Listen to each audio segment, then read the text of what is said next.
tout le monde. Alors, je vous retrouve pour une toute petite vidéo parce que c'est un tout petit jeu. En fait, on n'a que des arcanes majeures du tarot qui sont dans ce jeu-là. Alors, voilà, quand je l'ai trouvé, il était...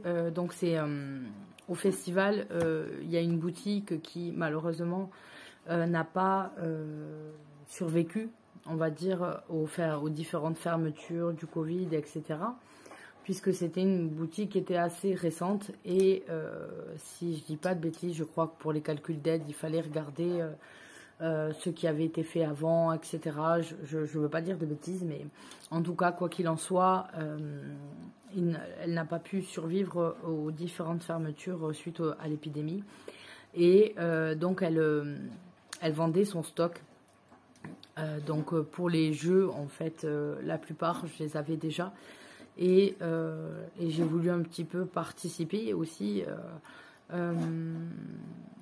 à leur vente de stock, prendre deux petites choses de façon à aider. Parce que voilà, quand on peut, on essaye de faire à la mesure de ses moyens. Et donc du coup, celui-ci était totalement empaqueté. Je ne savais pas du tout... à quoi il ressemblait, donc je viens juste d'enlever les papiers et on va le découvrir en fait tout simplement ensemble.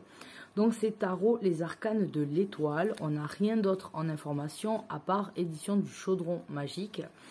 Donc c'est une toute petite boîte en carton qui s'ouvre bien, alléluia. J'ai pas passé 2 heures, c'est bon, c'est vide, ouais. Et donc on a un petit livret ici et les cartes qui sont là, qui sont un peu poussiéreuses alors qu'elles étaient sous blister. C'est un peu bizarre. La poussière a réussi quand même à passer.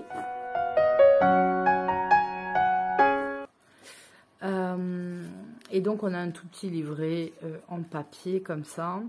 Édition du chaudron magique Belgique.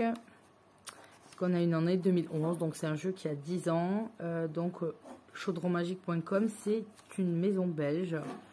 Notif, c'est explicative, instruction. Donc on a directement à propos des arcanes de l'étoile.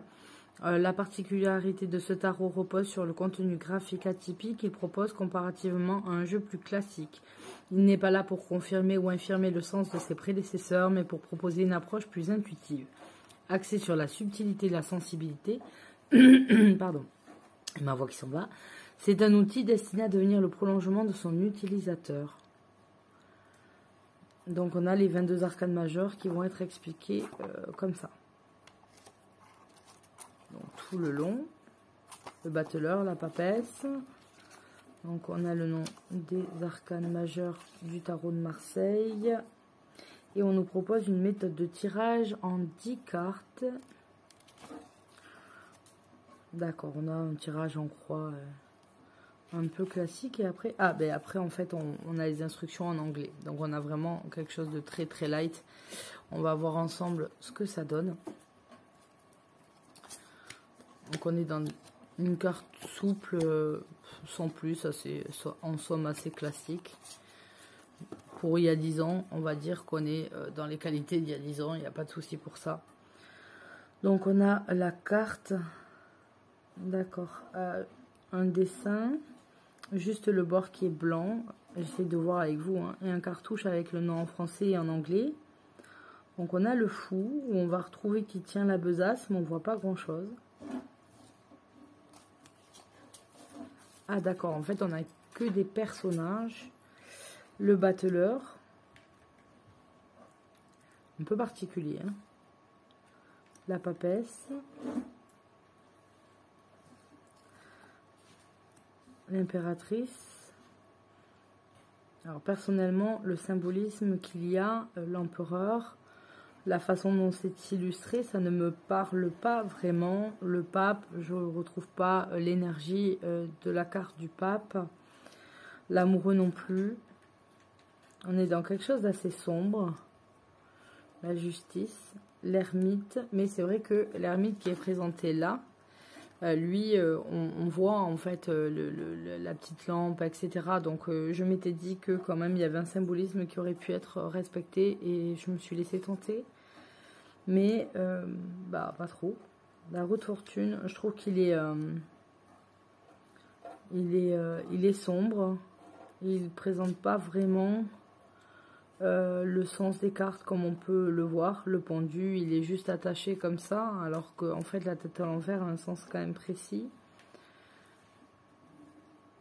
La mort, son nom. La tempérance, oui. Le diable, on le reconnaît bien. Le chariot. Il est démélangé, lui. La maison Dieu. L'étoile. Ouais, je suis pas très emballée. Les dessins sont beaux, hein, je dis pas. Mais je suis pas très emballée par la symbolique et ce qui ressort de ce jeu. Mais bon, voilà, on l'a découvert ensemble. Je voulais voir un petit peu. C'était un tout petit jeu. C'était une toute petite revue. Et voilà, on voit un petit peu. Mais je pense pas en avoir une grande utilité de ce jeu. Donc voilà, c'était une toute petite revue. Et je vous dis à très bientôt. Bye bye.